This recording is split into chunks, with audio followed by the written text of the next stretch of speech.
오늘 우리가 함께 읽은 본문 말씀 창세기 20장 서두의 말씀은 우리에게 꽤나 당혹감을 안겨다 주는 말씀입니다. 왜냐하면 우리가 아는 믿음의 조상 아브라함이 또다시 똑같은 치명적인 실수를 저지르고 있기 때문입니다. 아브라함은 오늘 네게브 지역에서 그 땅을 떠나 그랄이라고 하는 지역으로 옮겨갔습니다. 그곳에 아비멜렉이라고 하는 그 지역을 다스리고 있었던 왕이 있었습니다. 그리고 또 그 부족들, 그 땅에 살고 있는 원주민들을 두려워하여서 자신의 아내 사라를 다시 한번 자신의 누이라고 속였습니다. 우리 2절 말씀을 함께 읽겠습니다. 그의 아내 사라를 자기 누이라 하였으므로 그랄 왕 아비멜렉이 사람을 보내어 사라를 데려갔더니. 아멘. 여러분들 이 장면 어딘가 많이 익숙하죠? 네, 이 똑같은 장면이 어디에 있었죠? 어떤 나라 땅에서 있었죠? 애굽 땅에서 바로에게 아브라함이 가나안 땅에 기근이 들자 애굽 땅 이집트에 가서 그 기근을 피하기 위해 내려갔을 때도 똑같이 자신의 누이라고, 아내가 자신의 누이라고 바로에게 속은 일이 있었습니다. 25년 전 창세기 12장에서 그대로 거짓말을 토시 하나 틀리지 않고 똑같이 반복하고 있습니다. 그동안 아브라함은 멜기세덱을 만나서 축복을 받았고, 소돔과 고모라가 멸망하기 전 중보기도 하면서 하나님의 마음을 구하기도 했습니다. 또한 하나님께서 언약의 약속을 지켜주심으로 내 씨를 통하여서 이삭이 태어나게 될 것이다 라고, 내 민족이 저 하늘의 별처럼 많아질 것이다 라고 약속해 주셨습니다. 이렇게 하나님께서 일하시는 것을, 그를 이끌어 가시는 것을 경험하고 믿음으로 보아왔기 때문에 아브라함의 믿음이 이만큼 성장하고 성숙해졌다라고 생각을 했는데, 그는 또 결정적인 위기 앞에서 두려움에 빠지자 똑같이 과거의 부끄러운 죄의 습관을 반복하고 있습니다. 여러분 어떻습니까? 저는 말씀을 보면서 좀 이해가 되지 않았어요. 이게 성경을 기록하는 사람이 이거 아브라함의 일대기 기록할 때 뭔가 또 순서를 잘못 집어넣어가지고 초반부에 있었던 게 뒤에 온 것 아닌가, 이런 생각도 들었습니다. 하지만 이것이 바로 아브라함의 모습이자 동시에 이 시대를 살아가고 있는 어쩌면 우리의 정직한 모습일지도 모릅니다.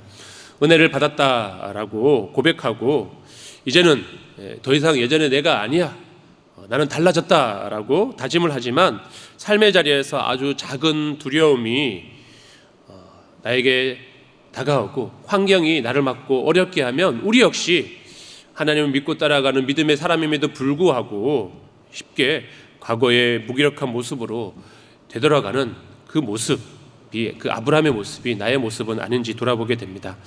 그러나 오늘 성경이 우리에게 보여주고자 하는 핵심은 아브라함의 죄악의 모습을 보여주려고 하는 것이 아니라, 오늘 본문의 진짜 주인공은 인간의 끊임없는 연약함과 또 죄의 유혹 앞에서 넘어지는 그런 우리를 찾아오셔서, 아브라함을 찾아오셔서 죄의 길을 막아서시는 하나님의 은혜입니다.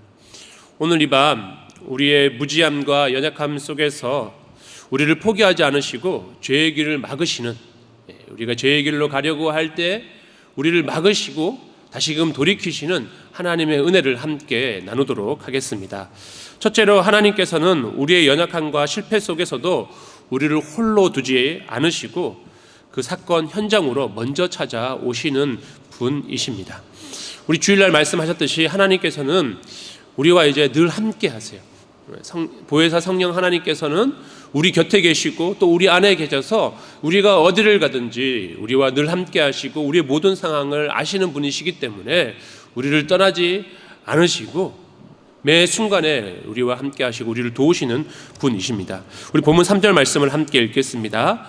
그 밤에 하나님이 아비멜렉에게 현몽하시고 그에게 이르시되 내가 데려간 이 여인으로 말미암아 내가 죽으리니 그는 남편이 있는 여자임이라. 아멘. 여러분들, 오늘 이 사건에서 가장 큰 피해자는 어쩌면 아비멜렉이에요.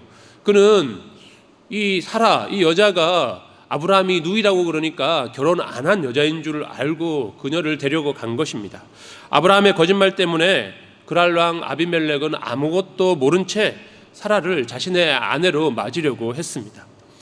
여러분들, 제가 말씀을 보면서 또 좀 좀 특이한 게 있었습니다. 사라의 나이가 그죠, 우리 새 천사가 나타나가지고 내년 이맘때쯤 네가 아이를 낳게 될 것이다라고 하잖아요. 아브라함이 100세에 이삭을 낳았고 사라는 몇 세에 아기를 낳았죠? 90세에 낳았어요. 그럼 최소한 지금 아무리 젊어도 지금 사라는 나이가 89세예요. 그런데 그 89세가 된 이 사라가 얼마나 매력적이었으면 아비멜렉은 그녀를 아내로 삼으려고 했을까요? 그런 생각 해보지 않으셨습니까? 도대체 사라는 얼마나 예쁘고 매력적이길래 60대에도 그렇게 서로 아내를 삼으려고 하고 89세, 90이 다 된 노인인데도 불구하고 아내를 삼으려 했을까라고 해서 제가 궁금해서 한번 찾아보았습니다. 아브라함이 복을 받아 그의 재산과 함께 그를 따르는 그의 딸린 식구들이 점점 이제 많아졌죠. 그래서 아브라함도 그 당시 가나안 지역의 한 큰 부족 가운데 하나였습니다. 그래서 아마 그곳에 살고 있었던 그랄에 살고 있었던 아비멜렉이 정치적 동맹을 위한 정력적인 결혼을 위한 행위로 이렇게 볼 수 있다라고 설명을 하더라고요. 그러니까 아브라함과 이제 동맹 가족의 관계를 맺어서 더 견고하고 안전한 더 강력한 그 지역의 이제 왕으로서 군림을 하려고 했던 그런 정치적 전략이었다라고 하는 것이죠. 근데 아무리 정치적인 정략 결혼이라고 하더라도 89세의 노인과 아내를 삼겠다라고 하는 것은 이해가 되지 않았습니다. 또 어떤 학자들은 사라가 하나님께서 이미 그가 아기를 낳을 수 없는 몸이었지만 다시 아기를 주겠다라고 하셨으니 아기를 낳을 수 있는, 임신할 수 있는 젊음으로 회춘해 주셨기 때문에 여성으로서의 매력을 느꼈다라고 하는 주장하는 그런 학자들도 있더라고요. 뭐 어찌 되었던 간에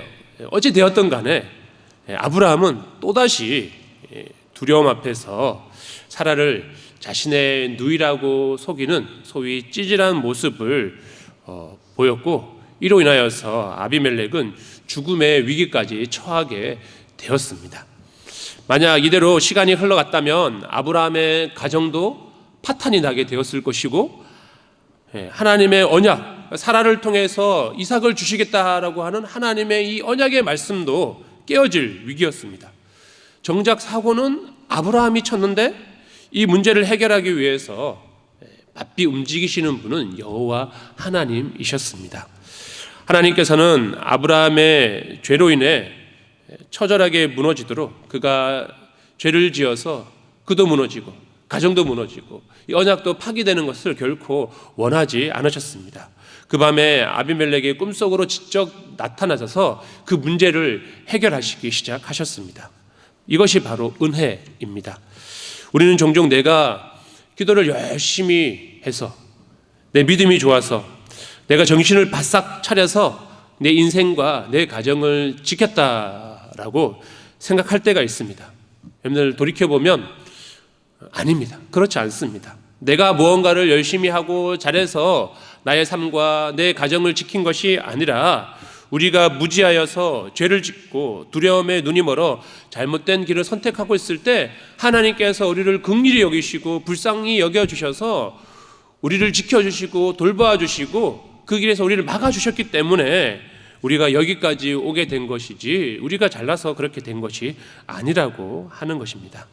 하나님께서 불꽃 같은 눈동자로 우리를 보살펴 주시며 아비멜렉 앞을 막아 서셨던 것처럼 우리 앞에서 우리의 가야 할 길을 수정해 주시고 그 길로 인도해 주셨기 때문에 우리가 여기까지 오게 된 것이다 라고 하는 것입니다. 인간의 신실함은 조건에 따라 흔들리지만 하나님의 신실하심은 결코 흔들리지 않으십니다. 어제나 오늘이나 동일하신 그 하나님의 은혜가 우리를 돌보시고 지키고 있기 때문에 우리가 여기까지 올 수 있었던 것이죠. 우리가 연약하여 넘어질 때도 하나님께서는 여전히 일하고 계십니다. 우리가 먼저 하나님을 찾은 것 같지만 늘 하나님께서 우리에게 먼저 다가와 주셔서 우리를 구원의 길로 인도하시고 우리를 지키시고 계속해서 우리를 그 선한 길로 이끌어 가신다라고 하는 것입니다. 오늘 우리에게 먼저 찾아오시는 그 하나님의 은혜를 다시 한번 기억하며 감사할 수 있는 이 밤이 되기를 바랍니다.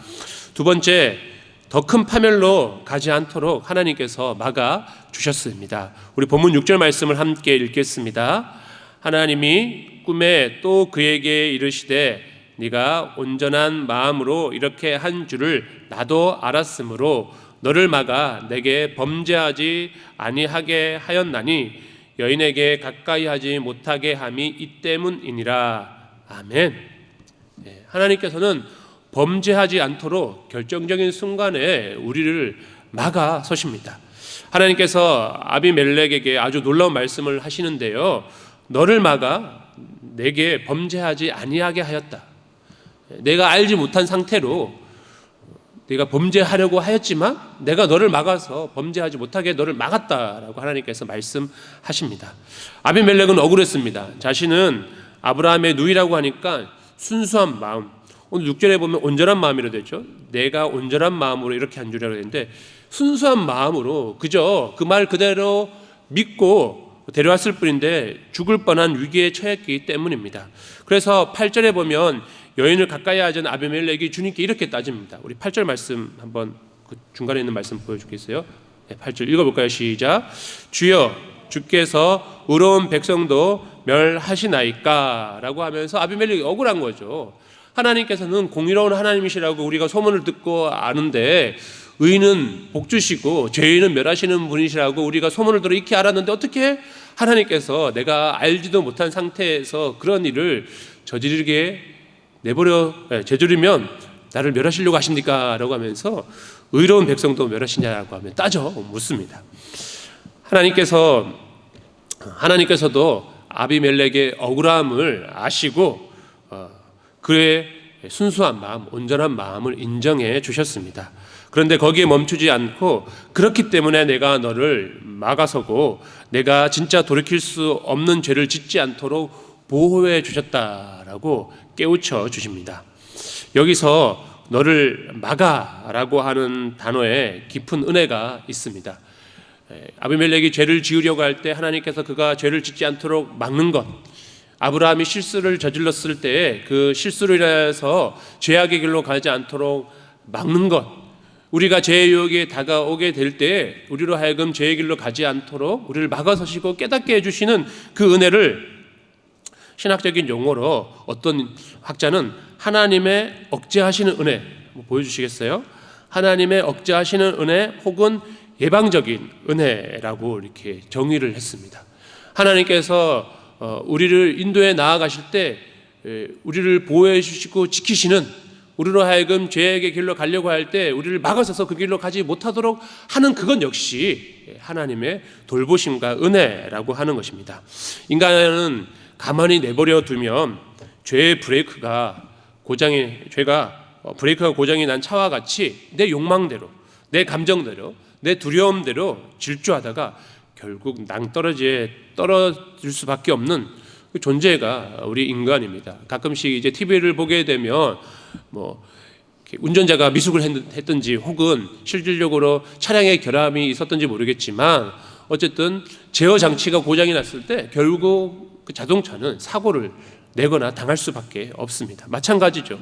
우리가 죄의 눈이 어두워서 우리를 절제하지 못한다면 결국은 하나님과 멀어져서 죽음의 길로 나아가게 되는 것입니다. 하지만 하나님께서 우리를 그렇게 되지 않도록 우리를 막아주신다라고 하는 것이죠.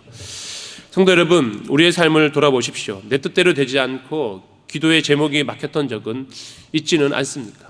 간절히 바라고 소망하면서 그것을 이루어달라고 기도했지만 하나님께서 막으시고 오히려 반대로 응답하신 적이 있지는 않습니까? 내가 간절히 원했던 길인데 하나님께서 그 문을 철저히 닫아 버려서 마음이 상하게 되거나 하나님을 의심한 적은 있지는 않습니까? 어떤 사업의 길이 막혔을 때, 어떤 인간관계가 내 뜻대로 되지 않고 끊어지게 되었을 때, 내 계획이 완전히 틀어져서 낙심하고 있을 때, 그 당시에는 이러한 일이 일어난 것에 대해서 원망스럽고 내 앞길을 왜 하나님께서 막으시는지 이해가 되지 않아서 눈물을 흘렸을지도 모릅니다. 하지만 시간이 지나고 뒤를 돌아보고 곰곰이 생각해보면, 믿음의 눈으로 되돌아보면 우리는 이렇게 고백하게 되는 것이죠. 그때 하나님께서 나를 막으시지 않으셨더라면 내가 교만해져서 하나님을 떠났겠구나. 그때 문을 닫지 않으셨다면 내 영혼이 망가졌겠구나라고 우리가 이렇게 고백을 하게 되는 것입니다. 제가 아는 우리 교회는 아니고요. 제가 함께 사역했던 한 집사님도 이제 화학 사업을 하세요. 여러 가지 화학 재료를 사용해 가지고 도금을 하고 하는 이런 일을 하시는데, 초창기에 이제 대박이 나가지고 회사가 막 수익도 많아지고 막 본사에 커졌어요. 그러다 보니까 이분이 말은 하나님께 감사하겠다라고 하면서 도박에 손을 댄 거예요. 갑자기 막 돈이 많이 생기니까 세상의 즐거움에 빠지고 막 접대한다라는 이유로 술 먹고 막 도박도 하고 그러다가 하나님께서 결국은 쫄딱 망하게 하셨어요. 그리고 다시금 하나님께서 또 이렇게 세워주셔서 그제서야 하나님께서 나를 치셨기 때문에, 나를 막아주셨기 때문에 내가 여기까지 올 수 있는 하나님의 은혜였다라고 고백하는 것을 듣게 되었습니다. 여러분들, 하나님께서 우리를 막으시는 것은 하나님께서 우리를 미워하거나 우리를 망가뜨리려고 하는 것이 아니라 우리로 하여금 더 나쁜 죄악의 길로 빠지지 않게 하시거나 우리가 바른 길로 가게 하기 위해서 우리를 거절하는 게 아니라 보호하시는 것입니다. 아비멜렉이 죄의 본질로 들어가지 않도록 차단하신 것처럼 오늘날 하나님께서는 다양한 방법으로 우리의 죄의 길을 막으십니다. 때로는 말씀으로 우리의 양심을 찌르시기도 하시고, 때로는 주변 환경을 통해서 우리를 막으십니다. 또한 때로는 사람들의 권면을 통하여서 우리를 일깨워 주시기도 하십니다.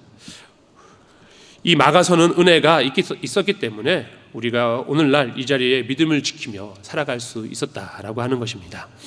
오늘 우리를 막아주시는 그 하나님의 그 은혜가 있었기 때문에 내가 여기에 있음을 알고, 때로는 그 막히는 상황 가운데서도 하나님의 신실하신 계획을 바라보면서 주님의 그 신뢰하며 그 길을 나아갈 수 있는 저와 여러분이 되기를 축복합니다. 세 번째로, 하나님께서 막아서실 때 우리는 즉각적으로 순종하고 돌이킬 수 있어야 합니다. 하나님의 경고를 들은 아비멜렉의 반응이 8절에 나오는데요. 우리 8절 말씀을 함께 읽겠습니다.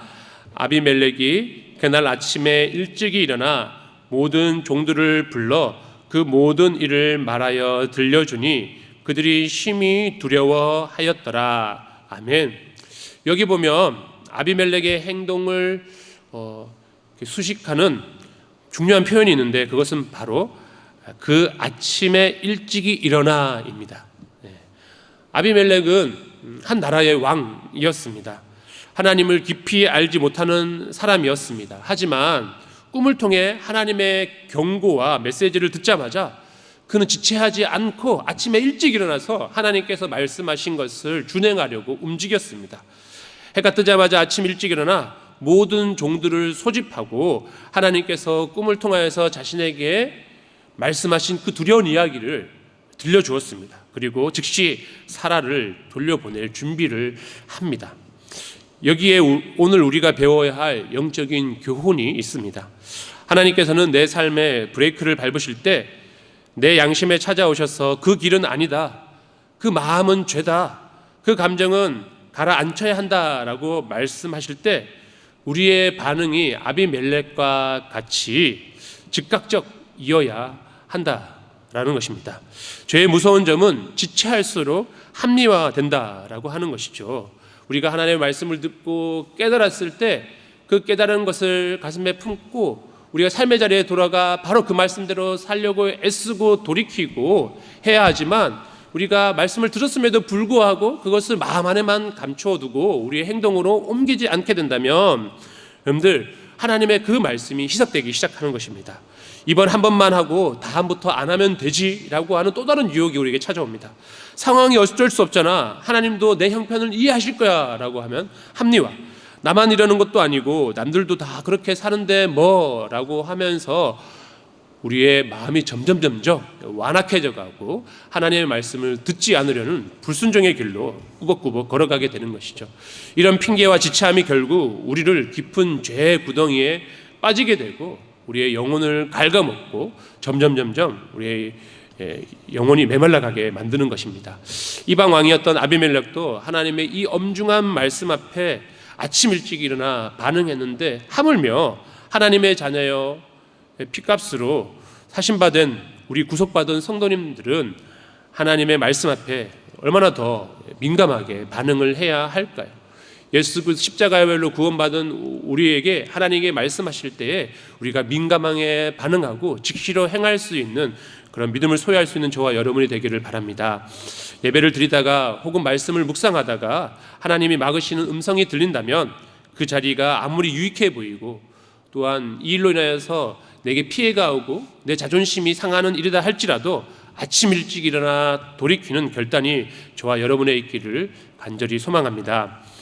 오늘 본문은 겉으로 보기에는 아브라함의 부끄러운 수치를 드러내는 본문 같지만 실상은 하나님의 백성을 향한 하나님의 집요하고 완벽한 사랑을 보여주는 장면입니다. 아브라함은 무능했습니다. 두려움에 빠져 아내를 누이라 속이고 방관했던 나약한 남편이자 가장이었습니다. 세상의 법과 상식으로 봐도 아브라함은 그랄 왕에게 하지 말아야 할 거짓말을 하고 그로 하여금 죄를 짓게 만들 수 있는 그런 잘못을 지었습니다. 그러나 하나님께서는 아브라함의 영적 파산 상태에도 그의 하나님이 되어주시고 그를 지켜주셨습니다. 우리 7절을 보면 하나님께서 오히려 아비멜렉에게 아브라함에 대해서 좋게 평가하는 모습이 나오고 있습니다. 우리 7절 우리 앞에 있는 우리 화면 한번 보여주시겠습니까? 우리 읽어볼게요. 시작.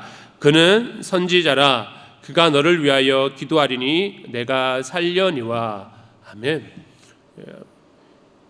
아브라함의 이 실수 속에서 아마 저 같았으면 막 나무라고 이런 정신머리 없는 자식 하면서 막 혼냈을 텐데 오히려 하나님께서는 아비멜렉 앞에서 아브라함을 세워줍니다. 그는 선지자라. 그가 너를 위해서 기도하여 줄 것이다 라고 하면서 아브라함을 깎아내리지 않고 오히려 아브라함의 실수 속에서도 그를 높여주시는 분이 하나님이십니다. 아브라함이 완벽해서가 아니라 하나님께서 아브라함을 통하여서 하신 그 약속 그것을 지켜나가시기 위하여서 그를 이렇게 세워주십니다. 우리의 구원과 우리의 신앙생활이 오늘날까지 유지될 수 있었던 것은 바로 하나님께서 우리를 그렇게 인도하시고 높여주셨기 때문입니다.